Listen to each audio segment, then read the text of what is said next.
तो उसके बाद जो अगला क्वेश्चन आपका बनेगा, आपका संस्थापक हो गया। अगर तुगलक वंश में सबसे जो होता है योग्य और प्रतापी शासक जो माना जाता है, किसको माना जाता है? मोहम्मद बिन तुगलक। भले ही ये पागल बादशाह था, लेकिन आपको पहले आप लोग जान चुके हैं कि ये पढ़ा लिखा व्यक्ति था, और जो जितना पढ़ा लिखा रहेगा वो उतना नॉलेजेबल रहता है। ठीक, तो तुगलक वंश में पहला जो कार्यकाल आता है गयासुद्दीन तुगलक का। गयासुद्दीन तुगलक के बाद अगला जो तुगलक वंश का जो कार्यभार संभालता है वो क्या बनता है? मोहम्मद बिन तुगलक। और मोहम्मद बिन तुगलक के बाद अगला जो कार्यभार संभालता है वो कौन व्यक्ति रहता है? फिरोज शाह तुगलक। जैसा कि फिरोज शाह तुगलक के बारे में आपको थोड़ी सी जानकारी दी गई थी, फिर से रिमाइंड कर रहे हैं। फिरोज शाह तुगलक जो होगा, जनरली ये जो होता है ये मिक्स कल्चर से थे, मतलब इनके पिता मुस्लिम थे और इनकी माता हिंदू थी। ठीक है, तो जैसे इनका विवाह, जो इनकी जो संतान हुई, तो कुछ कल्चर तो हिंदू का भी आएगा। ठीक है, तो ये कल्चर आने की वजह से जब ये गद्दी पर बैठे तो इन्होंने सोचा कि यहाँ की प्रजा हमको ऐसा नहीं सके कि एक तरफा शासन कर रहे हैं। एक तरफा शासन करने का मतलब कि एक बिरादरी को, माइनॉरिटी को अच्छा ज्यादा रिस्पॉन्स कर रहे हैं, एक को कम। तो यही वजह से इसके नाम पर कुछ कहा है बात कि फिरोज शाह तुगलक ही ऐसा पहला शासक था जो ब्राह्मणों पर कर लगाया था, जजिया कर। कौन सा कर? दूसरी पहली बात। और दूसरा जो फिरोज शाह तुगलक जो था, नहरों के जाल के लिए पूरा फेमस थे। जैसा कि फिरोज शाह मोहम्मद बिन तुगलक स्टार्ट किए थे, लेकिन फिरोज शाह तुगलक के समय में पूरे भारत में पूरा नहरों का जाल, नहर मतलब समझते हैं क्या होता है? नाला। तो बड़े बड़े जो सिंचाई के साधन होते हैं, वहां से सिंचाई किया जाता है, माने खेतों तक जमीन पहुंचाने के लिए बरसात के पानी या जहां सोर्स रहता है उस सोर्स से, नहर के माध्यम से सिंचाई होता है खेतों के पास। तो ये जो हुआ सिंचाई की व्यवस्था किए थे, तो इसीलिए बोला जाएगा नहरों का जाल किसके शासन में फैलाया गया था? तो किसके शासन काल में? फिरोज शाह तुगलक के बारे में। ठीक है, तो चलिए हम लोग इसको क्रमबद्ध रूप से जानने का कोशिश करेंगे।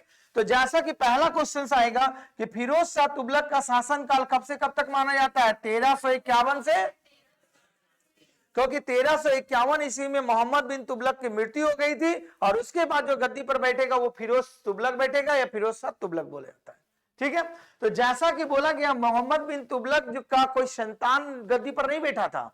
ये जो था फिरोज तुगलक था, मोहम्मद बिन तुगलक चाचा थे, जिनका नाम था, क्या नाम था? रजब। रजब था, और रजब का जो विवाह हुआ था एक राजपूत राजकुमारी से हुआ था, जिसका किसकी बेटी थी? रमनम की पुत्री थी। तो जनरली जो था ये फिरोज तुगलक उसी का संतान था। समझ में आई बात? तो मतलब मोहम्मद, जैसे आपको पहले बताया कि राजा का बेटा राजा गद्दी पर बैठता है, लेकिन मोहम्मद बिन तुगलक का कोई संतान नहीं गद्दी पर बैठा, क्योंकि मोहम्मद बिन तुगलक के बाद जो गद्दी पर बैठा वो फिरोज तुगलक, मतलब उसके चाचा का बेटा, मतलब चचेरा भाई। चाचा का बेटा मतलब चचेरा भाई। तो चचेरा भाई गद्दी पर बैठा, जिसका नाम था, क्या था? तुगलक था। ठीक है, फिरोज तुगलक का जो जन्म बताया गया था 1309 ईस्वी में हुआ था। कितना ईस्वी में? 9 ईस्वी में हुआ था। और उसके बाद इसका राज्याभिषेक जो वास्तव में किया गया था 1351 ईस्वी में। और ये जो होता है कहां पर किया गया था? एक जगह का नाम था ठट्टा नामक जगह पर, दिल्ली में। और ये जो हुआ फिरोज शाह तुगलक का राज्याभिषेक 13 दिल्ली में फिर करवाया गया, मतलब नजदीक जो पड़ जाता है। फिरोज शाह तुगलक का राज्याभिषेक ठट्टा के नजदीक जो हुआ था वहां किया गया था, जो कहां पर था? आपका दिल्ली के आसपास का क्षेत्र है। जैसे बोलेंगे हजारीबाग, हजारीबाग में बहुत सारा क्षेत्र है, बाबू गांव है अलग है, कोरा अलग है, और इधर इधर बहुत सारा बस्ती है। तो लेकिन वो फेमस जो, अगर प्लेस बोलेगा तब ठट्टा बोलिएगा, लेकिन अगर बोला जाए शासन दिल्ली अभिषेक कहां हुआ था तो दिल्ली में हुआ था। और कब हुआ था? 1300। तो ये देखो जन्म लिया कब? 9 में। और ये शासन गद्दी पर बैठा कब? 42 वर्ष का उम्र पर वो बैठा गद्दी पर। तो 42 वर्ष आते आते तो पूरे तरह मैच्योर हो जाता आदमी, क्योंकि इसका चचेरा भाई है, तो जब हटेगा तभी ना गद्दी पर बैठेगा। तो इसीलिए लगभग माना जाता है 42 वर्ष की आयु में यह गद्दी पर बैठा था। कौन? फिरोज तुगलक। फिर उसके बाद बोला गया है जब ये गद्दी पर बैठा, तो जानते हैं कि गद्दी पर बैठने पर आप किसी का बड़ाई जब तक नहीं कीजिएगा तब तक आपके प्रति काम नहीं होगा।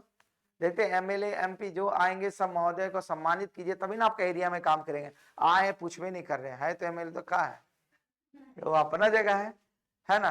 फिर कोई आ गया, मुखिया आ गया है, तो मुखिया कोई वैल्यू नहीं, जाओ उधर। तो काम अगर कराने जाएंगे तो आपको बोले वैल्यू नहीं है, तो उसको अगर सम्मान दीजिएगा तभी आपको सम्मान मिलेगा। कोई भी व्यक्ति, ये परंपरा है कि अगर आपके पास कोई आता है तो आप अगर उसका रिस्पेक्ट करते हैं तभी आप उससे रिस्पेक्ट का उम्मीद कीजिए, नहीं तो ना कीजिए। भले कुछ नहीं तो आप किसी को सम्मान नहीं देगा तो आप उसका घर में जाएगा तो बोला अच्छा है बैठा कर, अभी नहीं है पापा बाहर है, नहीं गए थे, घर गए थे तो दरवाजों नहीं खोला था मेरा, अब लगा के रख ले, आपका पापा घरों में पास नहीं है, अभी बाहर गए, कल आइएगा ना काम होगा। समझ में आई बात? तो इसीलिए क्या हुआ, जब जान गया कि गद्दी पर बैठा तो खलीफाई लोग नियंत्रण करता था। धर्म का प्रचार का जिम्मेवारी किसे मिला था? खलीफाओं लोग को मिला था ना। तो खलीफाई जैसे ही गद्दी पर बैठा इसको क्या किया, अवार्ड दिया। जैसे आप लोग पास करते थे अवार्ड मिलता है, उसी तरह इसको अवार्ड दिया गया। क्या अवार्ड मिला नाम से? कासिम अमीर उल मोमिनीन, इसको उपाधि दिया। बोला लो तुमको इतना लंबा उपाधि दे देते हैं कि याद करे तो कोई याद नहीं हो। क्या नाम दिया गया? कासिम अमीर उल मोमिनीन का उपाधि धारण किया। कौन उपाधि धारण किया?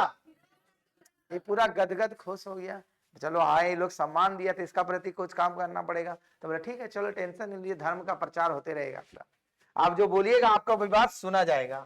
नहीं तो इससे पहले शासक सुनता नहीं था, खिलजी वंश वाला सुना था, वो पूरा अगेंस्ट हो गया था।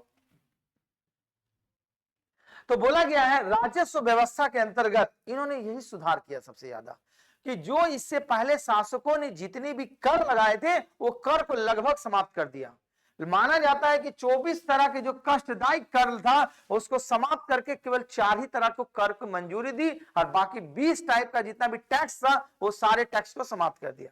जैसे अभी आएंगे जी वहां से रोड में आते हैं, रोड टैक्स आपको देखना पड़ेगा, बाबूगंज चौके पर घेर लेगा, टैक्स दीजिएगा तभी आगे आ सकते हैं।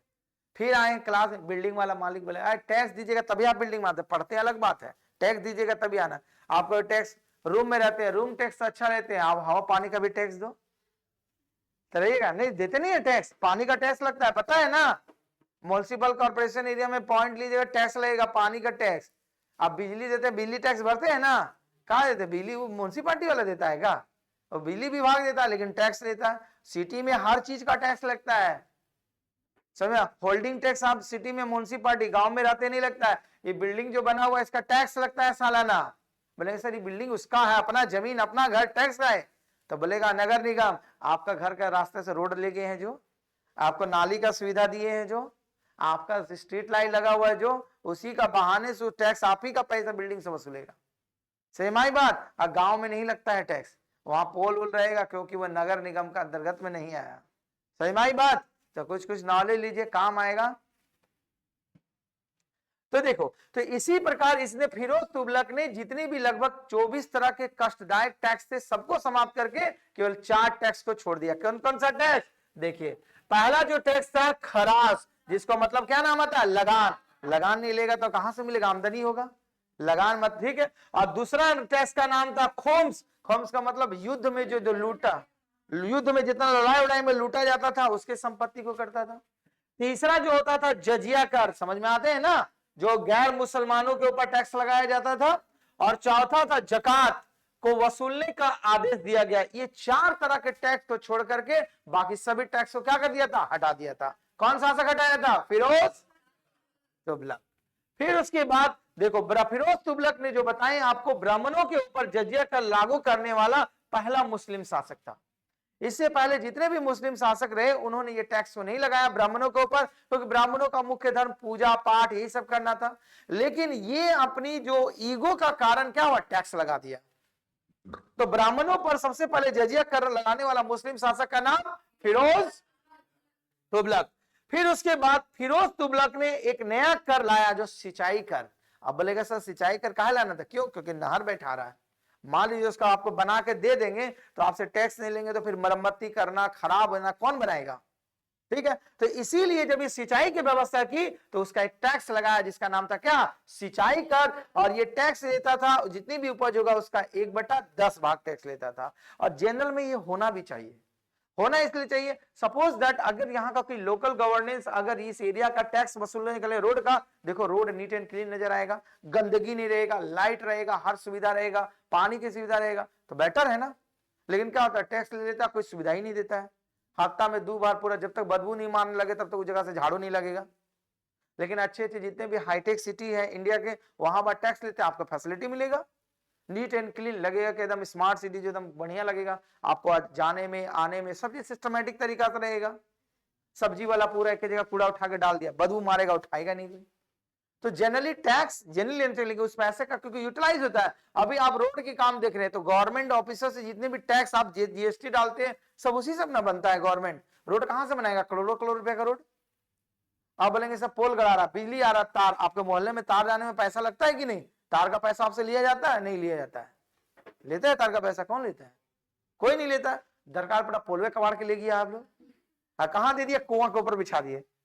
हाँ, पहले कुआं का साधन था, कुएं के ऊपर बिछा दिए, ये नहीं था। तो अब पोल कवरता ही नहीं है तो वो लोग भी चालाक हो गया, अब कमजोर पोल लेता कि बिछाओ, गिरेगा कुएं में, जहां दिया कुआं में गिर जाइएगा। तो इसीलिए ये था टैक्स परंपरा चालू किया, क्योंकि इन्हें सिंचाई की व्यवस्था चालू की थी और नहर सिंचाई का जाल बिछाया था। सही में आई बात? तो यही शासक था जो एक नया कर लाया, उस कर का नाम क्या था? सिंचाई कर। और वो अपने टैक्स का कितना लेता था? 1/10, माने 10 कट्ठा में 1 कट्ठा का वो टैक्स लेगा। इसके बाद आया गया है, जैसा कि आप लोग जब अशोक के शिलालेख के बताए थे तो उसमें बताए थे फिरोज शाह तुगलक के बारे में, क्योंकि अशोक के द्वारा जितने भी अभिलेख लिखे गए थे उसी अभिलेखों में से 2 को उठा के लेके आया था। तो देखिए, इसने अशोक ने जो हरियाणा के टोपरा अभिलेख था, ठीक, टोपरा अभिलेख का जो निर्माण कराया था, और यूपी के जो मेरठ अभिलेख था, इसको कहां पर लेके आया था? दिल्ली। इसको इतना पसंद आ गया इसको अभिलेख देख करके जो अशोक द्वारा निर्मित था, क्योंकि भारत में अभिलेख लिखने की परंपरा जो प्रारंभ की थी, किसने प्रारंभ की थी? अशोक ने प्रारंभ की थी।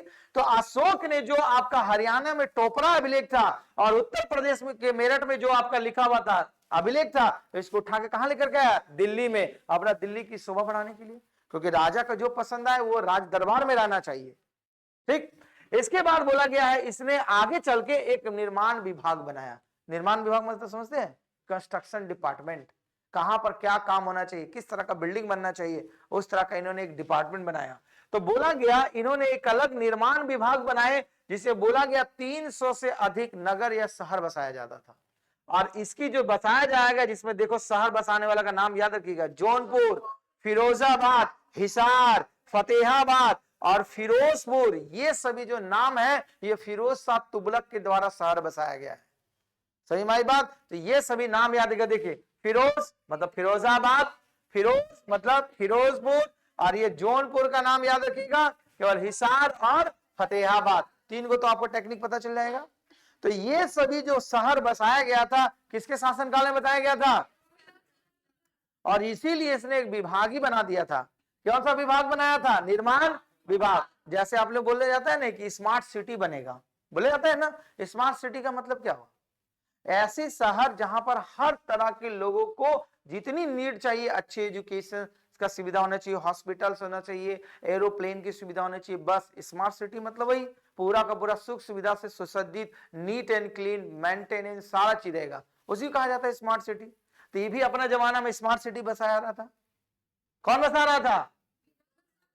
तो फिरोज शाह तुगलक जो होता था स्मार्ट सिटी बसाने के लिए एक निर्माण विभाग की स्थापना किया था। तो उसमें कुछ शहर का नाम पूछा गया है, इसलिए याद रखिएगा। कौन कौन सा शहर बोलो? पहला जौनपुर, फिरोजाबाद, हिसार, फतेहाबाद और फिरोजपुर। ठीक, देखो ये क्वेश्चन रिपीट है इसलिए बार बार हम रिपीट कर रहे हैं। नहरों का जाल बिछाने का श्रेय भारत में किस शासक को जाना जाता है? ठीक, इसीलिए सिंचाई पर ये टैक्स लेता था 1/10 भाग, क्योंकि ये नहर बिचारा पैसा कहां से आएगा? टैक्स लेगा तभी तो इसीलिए नहरों का जाल बिछाने वाला शासक यही था अपने शासनकाल में। समझ में आ रही बात? तो ये क्वेश्चन नहीं पूछेगा, भूलिएगा, ये नाम नहीं भूलिएगा, और ये तो आपको पहले बता दिए हैं।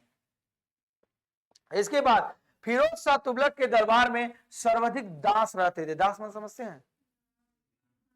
गुलामों लोग का, मैंने दास गुलाम नहीं बोलेंगे, दास मतलब होता दास दासियां सेवा करने वाले जितना होता था, मैंने शान शौकत वाले जीवन जीता था। ये बोला 1,80,000 रखा था दास दासियां, इतना सोचो, इसलिए हाईटेक स्मार्ट था ये, पूरा अपने आप को मेंटेन में रखता था। देखो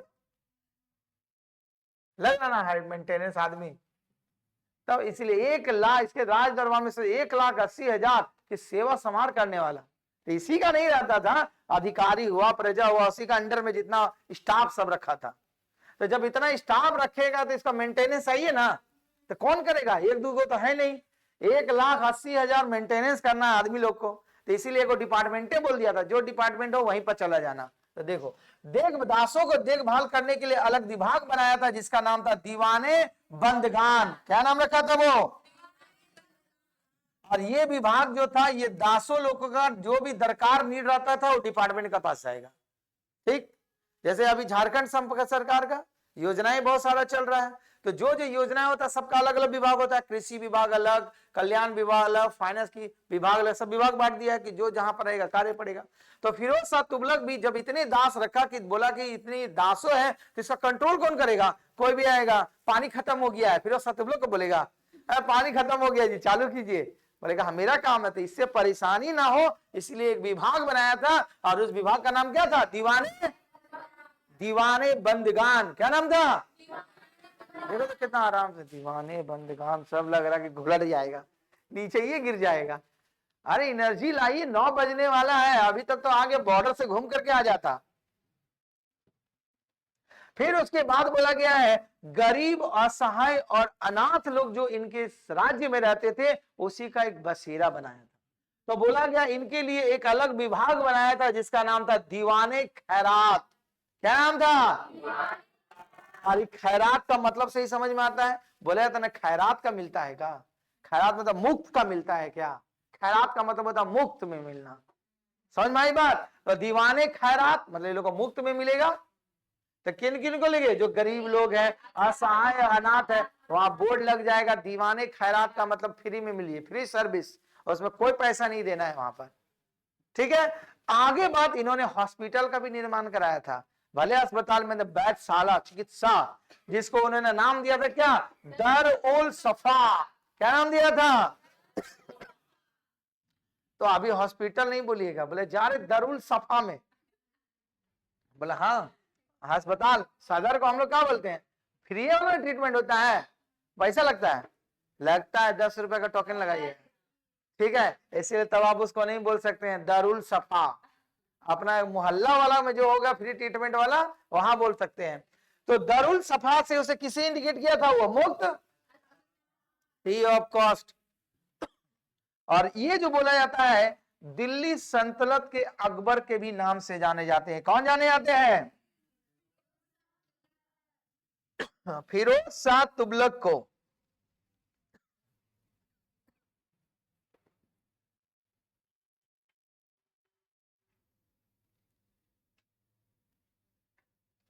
चलो नहीं हो रहा। तो फिरोज शाह तुगलक को किस नाम से? सल्तनत काल का अकबर के नाम से याद है, क्योंकि जिस प्रकार अकबर ने मुगल सल्तनत में जिस प्रकार दरिया दिली दिखाई थी उसी प्रकार ये भी दरिया दिली दिखाए। जितने भी असहाय लोग थे उन लोग के लिए आश्रयशाला बनाया गया है। ठीक है, यहाँ भी आपको मिलता होगा रैन बसेरा, यहाँ तो नहीं है लेकिन पटना में देखने मिलता है रैन बसेरा, मतलब जिस बाहर से लोग आते हैं, अगर राहगीर उनको रहने होने का साधन नहीं रहता तो वहीं पर स्टे करते हैं लोग। मुफ्त हॉस्पिटल लिया, दासों को देखभाल के लिए सब विभाग बनाया। तो इसीलिए सल्तनत काल का अकबर के नाम से जो व्यक्ति जाने जाता है वो कौन जाने जाते हैं? फिरोज तुगलक। ठीक है, तो यहां पर इस पॉइंटी से जो इंपॉर्टेंट क्वेश्चंस बनेंगे आपका, पहले बात दीवाने खैरात का मतलब क्या होता है? कहां मुफ्त में? पैसा। तो जितने भी गरीब असहाय लोग हैं उसको मुफ्त में देखभाल करने के लिए एक विभाग जो बनाया गया था, उस विभाग का नाम क्या था? अरे कस के बोलो, दीवाने खैरात। और जो मुफ्त में अस्पताल की सुविधा दी गई थी उसे क्या कहा जाता था? दारुल सफा। और उसके बाद सल्तनत काल के अकबर के नाम से कौन जाने जाते थे? नहरों का जाल किसके शासन काल में बैठा था? ठीक है, फिरोज शाह तुगलक का शासन काल कब से कब तक माना जाता है? ठीक है, इसके बाद इसके समय में सिक्के चले थे। सिक्का बहुत इंपॉर्टेंट है क्योंकि एग्जाम का माने कोर सेक्शंस में से एक आता है, क्योंकि स्टूडेंट इसी में गलती करता है। तो याद रखिएगा, इसके द्वारा 2 तरह के सिक्के चलाए गए थे, एक का नाम था अदा और दूसरे का नाम था विक। अदा विक। ठीक है, तो अदा और विक जो सिक्के चलाए गए थे वो किसके शासनकाल में चलाए गए थे? क्योंकि जितने भी शासक चले अपने अपने समय में अपने अपने नाम से इंडिकेट किए सिक्के, सिक्के तो वही चलेंगे, सोना चांदी तांबा, इसके अलावा कुछ नहीं चलेगा। ठीक है, इसके बाद फिरोज शाह के द्वारा दिल्ली में एक किला बनाया गया था जिसका नाम था क्या? और ये नाम को आपको जानना भी जरूर है क्योंकि फिरोज शाह कोटला मैदान दिल्ली में है। जहां क्रिकेट स्टेडियम है। हाँ, उस स्टेडियम में जहां क्रिकेट मैच होता है, फिरोज शाह कोटला स्टेडियम।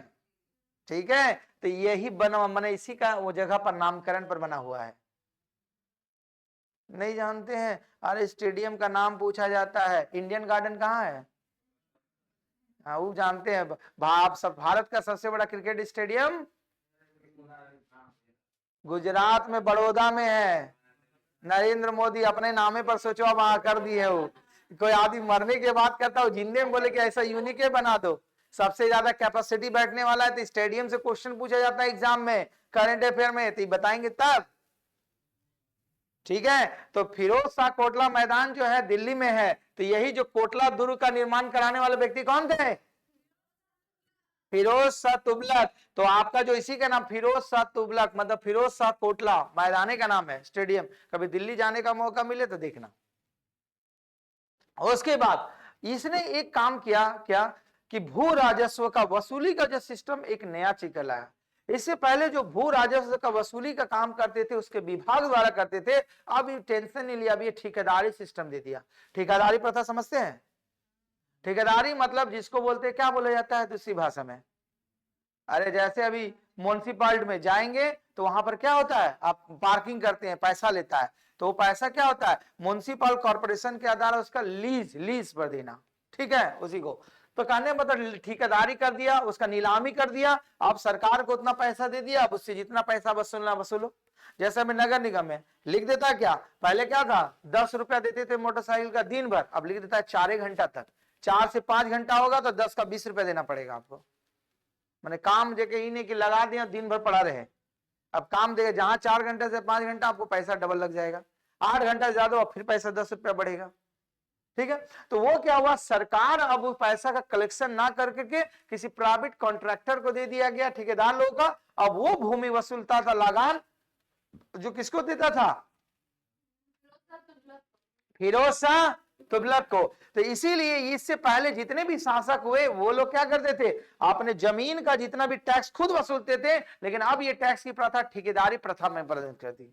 मतलब अब ये डायरेक्ट जनता से ना टैक्स लेकर के ठेकेदार के माध्यम से लेगा। कौन? फिरोज तुगलक।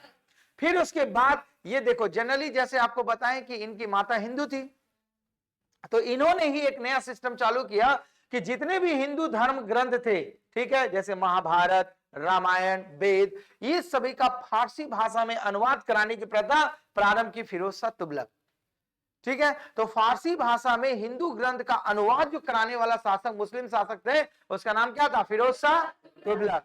ठीक है, उसके बाद अंतिम में जो लिखा गया है, इसके द्वारा एक पुस्तक लिखा हुआ था जिसका नाम था, इसी के द्वारा लिखा गया था पुस्तक जिसका नाम था क्या, फुतुहा-ए फिरोज शाही। तो इसका नाम याद नहीं रहेगा तो जरूर जो भी राजा रहेगा उसका नाम कहीं ना कहीं जुड़ा रहेगा। ठीक, तो फिरोज शाही मतलब फिरोज शाह के बारे में लिखा रहेगा। तो ये जो पुस्तक जो लिखा गया था, किसके बारे, किसने लिखा था, फिरोज शाह तुगलक के द्वारा। तो अपने द्वारा लिखेगा तो अपना ही नाम ना करेगा, तो उस पुस्तक का नाम क्या था, फुतुहात-ए, आपका कॉपी रहता है तो अपना कॉपी के बाद दूसरा का नाम लिखते हैं, लिख देना दूसरा का नाम, ले लेगा, मेरा कॉपी नोट्स कॉपी है, तो आपने लिखा तो अपना ही नामकरण करेगा, तो इसीलिए अपना ही नामकरण किया। कॉन्सेप्ट समझ में आ रहा है? आगे देखो, तो इसके समय में शासन काल में जो सिक्के चले थे, सिक्के का नाम अदारविक। लग रहा कि पुनः बैटरी के डिस्चार्ज हो गया। क्या नाम था? विक था। फिर उसके बाद कोटला दुर्ग का निर्माण किसने कराया था? ठीक है, फिर उसके बाद ठेकेदारी प्रथा को किसने प्रारंभ किया था? तुगलक। हिंदू धर्म ग्रंथ को फारसी में अनुवाद कराने वाला शासक का नाम क्या था? फिर उसके बाद फुतुहा-ए फिरोज शाही पुस्तक किसने लिखी थी? उसके बाद अगला बात है कि जो इससे पहले तक वंशागुणत प्रथा जो चली आ रही थी, सैन्य प्रथा को इसने भी बरकरार रखा। सैन्य वंशागुणत समझते हैं कि अगर आपका बाबूजी अधिकारी है तो आप ही अधिकारी बन जाइएगा, वो दरकार नहीं है नीचे में कांस्टेबल वाला काम करने का, सीधे इंस्पेक्टर बनिएगा, है ना। अभी भी है हमारे राज्य में, है ना। मान लीजिए किसी कारणवश मृत्यु हो जाता है किसी व्यक्ति का, तो उसको पोस्ट नहीं मिलेगा, उसको योग्यता के अनुसार मिलेगा, तो सब इंस्पेक्टर बने रहेगा, तो कांस्टेबल कौन बनेगा? सही माई बात। तो वंशागुणित करने का मतलब ये प्रथा जो सैन्य विभाग में बरकरार रखा कौन? फिरोज शाह तुगलक। और लास्ट में ये भी भगवान को प्यारे हो जाएंगे। 1388 ईस्वी में फिरोज शाह तुगलक की मृत्यु हो जाती है। फिर उसके बाद कहा गया है फिरोज शाह तुगलक के दरबार में एक विद्वान रहते थे जिसका नाम था बर्नी नामक विद्वान रहता था, और जिसने क्या फतवाहे जहादारी और तारीखे फिरोज शाही नामक पुस्तक की रचना की थी। तो जब दरबार में रहेगा तो डेफिनेटली वो किसका गुणगान करेगा? राजे का ना करेगा। तो उसी का नामकरण पर देखो फतवाहे जहांगीरी और तारीखे फिरोज शाही नामक पुस्तक की रचना किसके द्वारा किया गया है? बर्नी के द्वारा किया गया है। तो यहां पर आपका फिरोज शाह तुगलक का जो होता है कहानी समाप्त होती है, मतलब इसकी जितनी भी कहानी हुआ समाप्त हुआ। तो अब एक क्वेश्चन आता है, अगर फिरोज शाह तुगलक ने इतनी काम नहीं किए करते तो इसको कोई पढ़ता? बोलते एग्जाम के लिए इंपॉर्टेंट है ये नहीं, इसको इग्नोर करो। लेकिन इन्होंने कुछ अच्छे अच्छे काम किए, जैसा नहर बिठाने की प्रथा भारत में लाई। दूसरा नंबर, जितने भी गरीब असहाय थे उनके लिए रैन बसेरा का सिस्टम किया, पुस्तक की रचनाएं की। फिर उसके बाद कुछ कुछ जो इंपॉर्टेंट अपने और जो थे, जो कर टैक्स था उस टैक्स को समाप्त किया। अभी जहां अभी सेंट्रल गवर्नमेंट बोल दे कि नहीं अब जितने भी ह्यूमन भारत के लोग उसको कोई टैक्स नहीं, जीएसटी माफ, तुरंत खुश हो जाइए कि नहीं? नहीं हो जाइएगा। 18% जीएसटी देते हैं, 100 रुपया में 18 रुपया सेंट्रल गवर्नमेंट लेता है। तो सोचो कितना फायदा होगा आपको। 100 रुपया का नहीं बुझाएगा, और 1 लाख का जो सामान लेगा उसका कितना बचेगा? सीधे 18,000 रुपया सेविंग। तो कोई दुकानदार एक छोटा सा भी दुकान भी खोलिएगा तो कम से कम लाख रुपए का सामान रखेंगे ना? बोलता मुंडी नहीं हिलाते हैं, रखिएगा नहीं? चनाचूर बिस्कुटे रखिएगा तो हो जाएगा 50,000 का। दाल चावल मिनिमम कोई भी तो आपका सेविंग होगा कि नहीं? तो उतना टैक्स भरना पड़ता है। तो ये टैक्स की प्रथा को समाप्त किया। ठीक है, इसके बाद एक अगला शासक बनेगा जिस शासक का नाम रहेगा नसरुद्दीन महमूद तुगलक। ये तुगलक वंश का अंतिम शासक बनेगा। कौन बनेगा? अरे बोलेगा इसके। जब मेरा सामने नहीं बोलता है झुंड में तो अकेले घर में क्या पड़ता होगा? तो लिखे भी नहीं आएगा, लिखवाएंगे तो। नसरुद्दीन महमूद तुगलक वंश का अंतिम शासक, तुगलक वंश का संस्थापक। हम बोले यही बोलेगा। चलो ठीक है, समझ में आई बात? तो इसकी छोटी सी कड़ी है, कल पढ़ा करके समाप्त कर देंगे। धन्यवाद।